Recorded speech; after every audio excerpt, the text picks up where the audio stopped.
Summer வந்தாச்சு. What's your plan for this holiday? எங்க கிட்ட விட்டுருங்க, நாங்க பாத்துக்கிறோம். VGT Holidays. GT Holidays, South India's #1 travel brand. அடகில் இருக்கும் தங்க நகைகளை மீட்டு 10 நிமிடங்களில் பிரைம் கோல்ட் ஹப் மூலம் அதிக விலைக்கு விற்க 7997990028 தொடர்பு கொள்ளவும். ஆதன் நியூஸ் நேயர்களுக்கு வணக்கம். நான் கவி பாரதி.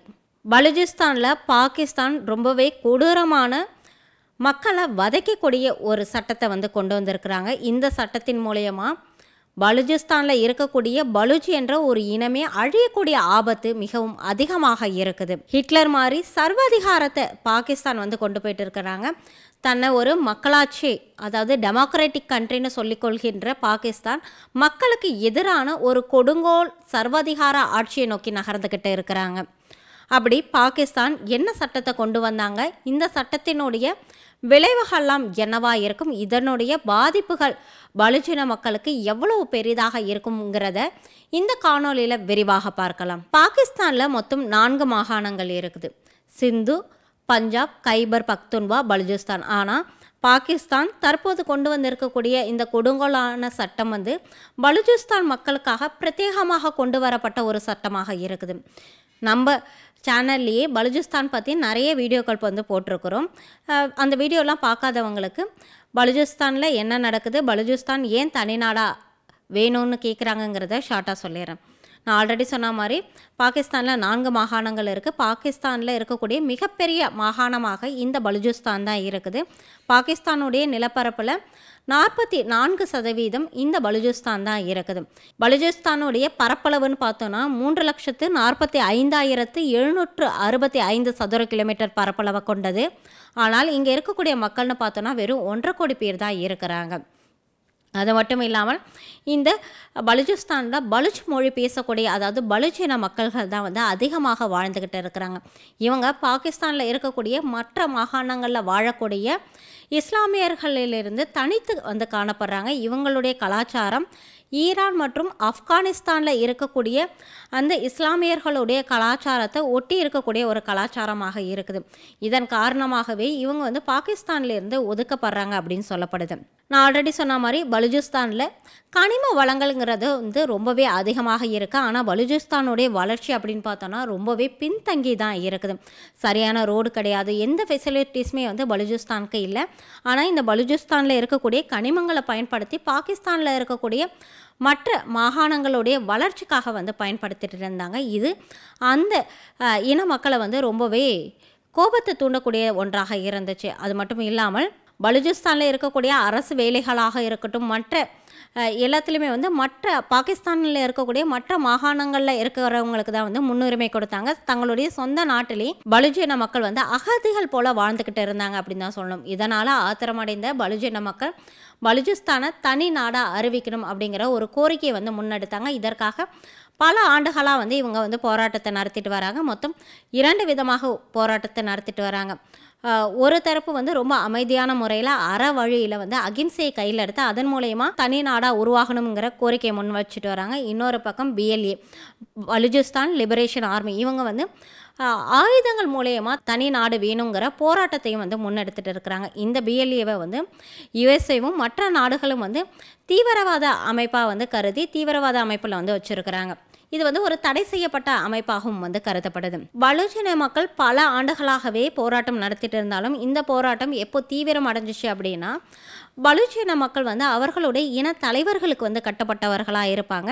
அவர்களுடைய கவர்மெண்ட் அஃபிஷியல்ஸை காட்டிலும் அவங்களுடைய இந்த இன தலைவர்களுக்கு ரொம்பவே முக்கியத்துவம் கொடுக்குறவங்களாக இருப்பாங்க. நவாப் அக்பர் பக்தி இவங்க பலுச்சின மக்களுக்காக ரொம்பவே நேர்மையான முறையில் தங்கள் மக்களுக்கான உரிமைகளை ரொம்பவே நேர்மையான முறையில் நியாயமாக தான் கேட்டுட்டு இருந்தார்.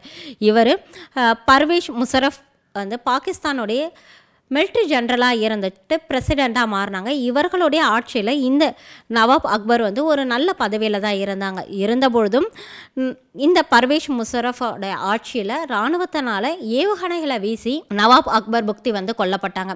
இது அங்கே இருக்கக்கூடிய மக்களுடைய கோபத்தை தூண்டுற விதமாக இருந்துச்சு. இதனால் பலுச்சின மக்கள் கடும் கோபத்திற்கு உள்ளானாங்க. இந்த கோபம் தான் இந்த தீவிரவாத நடவடிக்கைகளை அதிகப்படுத்துகிற ஒன்றாக இருந்துச்சு. இதன் பிறகுதான் இந்த BLA பலுஜிஸ்தான் லிபரேஷன் ஆர்மிங்கிறது அதிக அளவில் வந்து வன்முறைகளை கையாள ஆரம்பித்தாங்க, ஆயுதங்களை பயன்படுத்தினாங்க, மிலிட்ரியை தாக்குனாங்க, ரயில்களை வந்து ஹைஜாக் பண்ணுறாங்க. போராட்டம் வந்து ரொம்ப தீவிரமாக வெடிக்க ஆரம்பிச்சிச்சு.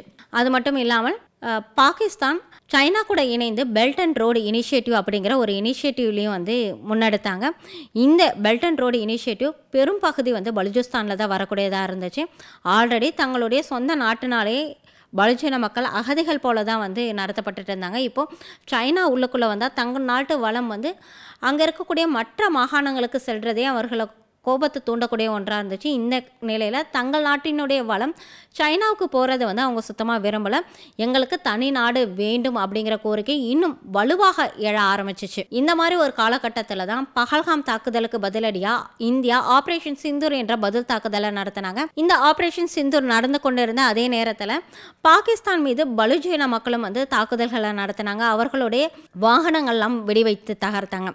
மே 15, 2025 அப்போது பலுஜிஸ்தான்லேருந்து ஒரு அறிவிப்பை வந்து வெளியிட்டாங்க. என்ன அறிவிப்புன்னா, பலுஜிஸ்தான் பாகிஸ்தான்லேருந்து பிரிந்து தனி நாடாக மாறிடுச்சு அப்படிங்கிற ஒரு அறிவிப்பை வெளியிட்டாங்க. அது மட்டும் இல்லாமல் அங்கே இருக்கக்கூடிய பாகிஸ்தானுடைய கொடிகளை வந்து இறக்கிவிட்டு அவர்கள் நாட்டிற்கான வந்து கொடியை வந்து ஏற்றினாங்க. பலுஜிஸ்தானில் இருக்கக்கூடிய மற்ற மாகாணத்தை சேர்ந்த அதிகாரிகள் எல்லாம் உடனடியாக பலுஜிஸ்தானை விட்டு வெளியேறணும் அப்படின்னு வந்து சொல்லியிருந்தாங்க. ஐநாவும் மற்ற உலக நாடுகளும் வந்து பலுஜிஸ்தான் தனி நாடுங்கிறத வந்து அங்கீகரிக்கணும் அப்படிங்கிற ஒரு கோரிக்கையும் வந்து விடுத்துட்டு இருந்தாங்க.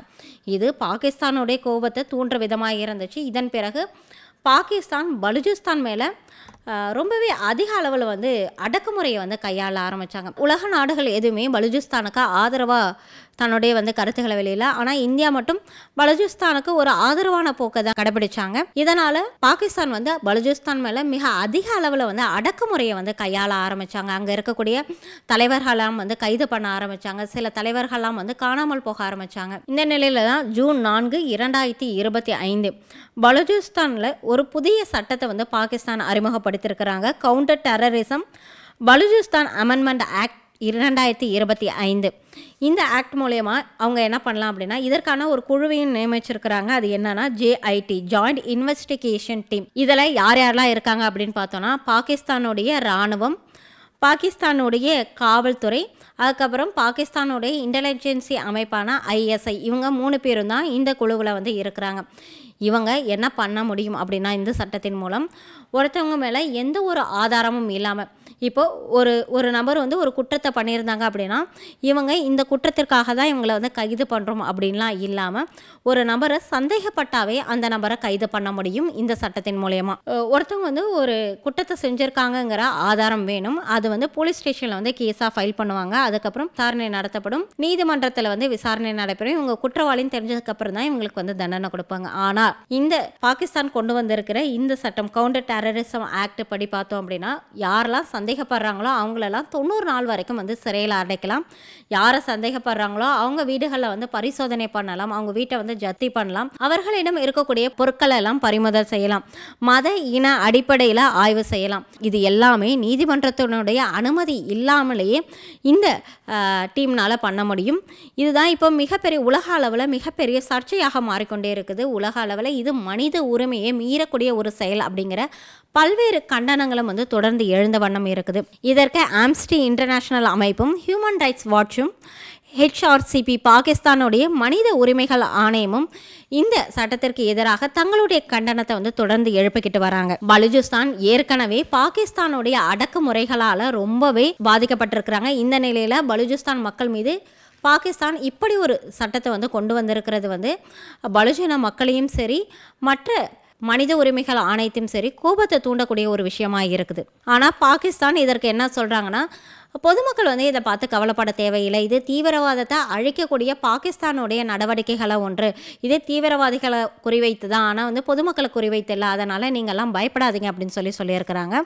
ஆனால் பலுச்சிஸ்தானில் இதற்கு மிகப்பெரிய அளவில் வந்து கண்டனம் எழுந்துக்கிட்டு இருக்குது. குறிப்பாக பார்க்க போனால் இதற்கு பலுச் எக்ஷைத்தி கமிட்டி வந்து ரொம்ப பெரும் அளவில் வந்து கண்டனத்தை வந்து வெளியிட்டிருக்கிறாங்க. இந்த கமிட்டிங்கிறது வந்து பலுச்சிஸ்தானில் இருக்கக்கூடிய மிக முக்கியமான சமூக நீதிக்காக போராடக்கூடிய அமைப்புகளை வந்து ஒன்றாக இருக்குது. இராணுவத்தினரால் ஏற்படும் மனித உரிமைகள் மீறல் செயல்களுக்கும் இவங்க வந்து தீவிரமாக குரல் கொடுத்து கொண்டே இருக்கிற ஒரு அமைப்பாக தான் இருக்கிறாங்க. இந்த அமைப்பு இப்போது இந்த புதிய சட்டத்திற்கு கடும் எதிர்ப்பு தெரிவிச்சிருக்காங்க. அது மட்டும் இல்லாமல் இந்த அமைப்பு இந்த சட்டத்தை எது கூட கம்பேர் பண்ணுறாங்க அப்படின்னா, ஹிட்லர் ஆட்சி காலத்தில் யார் அவர்களுக்கு வந்து எதிரானவர்கள்னு கருதப்படுறாங்களோ அவர்களெல்லாம் வந்து கைது செய்கிறது, கொலை பண்ணுறது போன்ற அடக்குமுறைகள்லாம் வந்து ஹிட்லர் கையாண்டாங்க. அதே சர்வாதிகாரத்தை தான் இப்போ பாகிஸ்தான் வந்து கையில் எடுத்திருக்கிறாங்க. இதன் மூலம் மக்கள் வந்து மிக கடுமையாக வந்து பாதிக்கப்படுவாங்க அப்படின்னு சொல்கிறாங்க. அது மட்டும் இல்லாமல் யாராவது ஒருத்தவங்களை வந்து கைது செய்யணும் அப்படின்னா அவங்க வந்து என்ன குற்றம் செஞ்சுருக்காங்க அப்படிங்கிறத வந்து அறிவிக்கப்படணும். அவங்கள வந்து நீதிமன்றத்தில்